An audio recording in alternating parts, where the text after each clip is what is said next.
پھر اس کے علاوہ ہر سال ہماری کتنی تنخواہ بڑھے گی، فیصد متعین کر لیں۔ مثال کے طور پر ہماری تنخواہ 10,000 روپے ہے تو سالانہ 10% کم سے کم تنخواہ بڑھنی چاہیے، یا 20% بڑھنی چاہیے، یا جتنی بڑھنی چاہیے یہ پہلے ہی متعین ہو جائے۔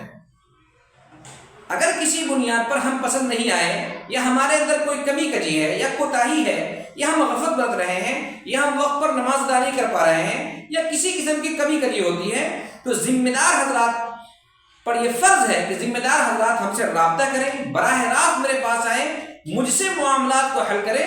اگر میں اس لائق نہیں ہوں یا میں خدمت انجام نہیں دے پا رہا ہوں تو جس عزت کے ساتھ مجھے یہاں لایا گیا ہے اسی عزت کے ساتھ مجھے رخصت کر دیا جائے۔ لیکن پیٹھ پیچھے چینی گولیاں، ہلہ ہنگامہ، شور شرابہ، دیش ڈیٹ چوں چرا، یہ ہرگز نہیں ہونی چاہیے۔ اس سے مسجد کا بھی اور عوام کا بھی ہر ایک کسی کا ماحول بگڑتا ہے، اور اس سے عوام پر بہت برا اثر ہوتا ہے۔ امام صاحب نے اپنے استعفے میں لکھا ہے کہ مسجد سے میں کچھ سامان گھر لے گیا تھا، کچھ کتابیں، ایک مصلی، ایک رحل، ایک چھوٹی سی چٹائی۔ ذرا سوچیں کہ امام صاحب کی مالی حالات کس قدر خستہ ہے کہ مسجد سے چٹائی، لوٹا اور مسجد سے مصلی اور رحل لے جانے کی ان کو ضرورت پڑ گئی، لیکن عوام ہے کہ اس کے سر میں جو نہیں رہے گی۔ ممبئی جیسے شہر میں امام صاحب کی تنخواہ 13,000 روپے اور کام اتنا۔ تو میرے محترم بزرگوں، دوستو، مقتدی حضرات کو بھی چاہیے، ذمہ دار حضرات کو بھی چاہیے کہ آپ ذمہ دار ہیں تو اللہ نے اپنی خدمت کے لیے، اللہ نے اپنے گھر کی خدمت کے لیے آپ کا انتخاب کیا ہے، تو آپ اللہ تبارک تعالیٰ کے شکر گزار بنیں اور 5 وقتہ نماز وقت پر آ کر ادا کریں۔ مسجد کے اندر کیا کمی ہے، کیا کجی ہے، اس کو اپنی آنکھوں سے دیکھیں اور اس کو دور کرنے کی فکر کریں، اور ساتھ میں امام صاحب کی کیا ضرورت ہے ان سب ضروریات کو اپنے دل سے محسوس کریں اور پھر اس ضروریات کی تکمیل فرمائیں۔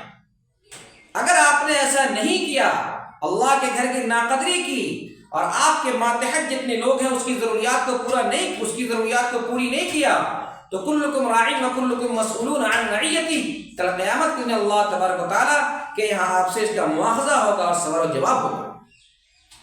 اور جو مقتدی حضرات ہیں، نماز پڑھنے والے مصلیان کرام، ان سے بھی عاجزانہ درخواست ہے کہ آپ حق بات کہنے کی جسارت پیدا کریں، قوت پیدا کریں، طاقت پیدا کریں، اور جو باتیں آپ کو صحیح سمجھ میں آوے، حق سمجھ میں آوے، تو حق کی جانب جو بھی ہو آپ بلا خوف و خطر کے ان کا ساتھ دیں۔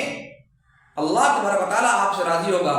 آپ منہ میں پان ڈال کر کے خاموش نہیں رہیں۔ آپ کی خاموشی کی وجہ سے ٹرسٹی ہو یا اراکین کمیٹی ہو یا یہ مسجد کے ذمہ دار ہو، یہ اپنے آسمان تک چڑھ جاتے ہیں۔ اگر آپ ان کو روکے ہوئے ہوتے تو آپ کے یہاں ہر ایک 2 دن پر امام نہیں بدلتا۔ میرے محترم بزرگ اور دوستو، یہ صرف ایک واقعہ ہے اور حضرت مولانا نے تبصرہ کرنے کے لیے کہا، اس لیے میں نے تبصرہ کیا، ورنہ ایسے کتنے سارے واقعات ہیں جو یوں ہی دفن ہو کر رہ جاتے ہیں، وہ خبر ہم تک نہیں پہنچتی ہے۔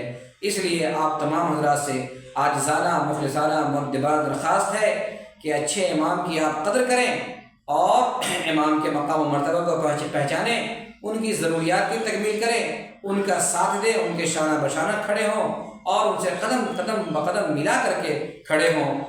میرے محترم بزرگوں، دوستو، جتنی ساری بات کہی گئی ہے آپ تمام حضرات اس کا بحسن و خوبی جائزہ لیں اور ائمہ حضرات کی قدر کریں، ان کا ساتھ دیں اور ان کے ساتھ اچھا سلوک، اچھا برتاؤ کریں، تبھی جا کر کے ہمارے ایمان اور عقیدے کی حفاظت ہوگی۔ آپ کو میں ایک بات کہتا چلوں کہ جتنی ساری بات کہی گئی ہے الحمدللہ ہمارے علاقے کے اندر ایسی کوئی بھی بات نہیں ہے، اور ہمارے علاقے کے اندر جو مساجد ہیں اس میں الحمدللہ اماموں کے ساتھ حسن سلوک ہوتا ہے، اور مسجد کا بھی انتظام ہوتا ہے، اور مسجد کے خادم کا، مسجد کی خدمت کرنے والے کا بھی انتظام ہوتا ہے۔ یہ ساری باتیں جو کہی گئی ہیں وہ ممبئی کی ایک خاص مسجد کا واقعہ ہے، اس کو اپنی جگہ پر، اپنے علاقے پر قیاس نہ کریں۔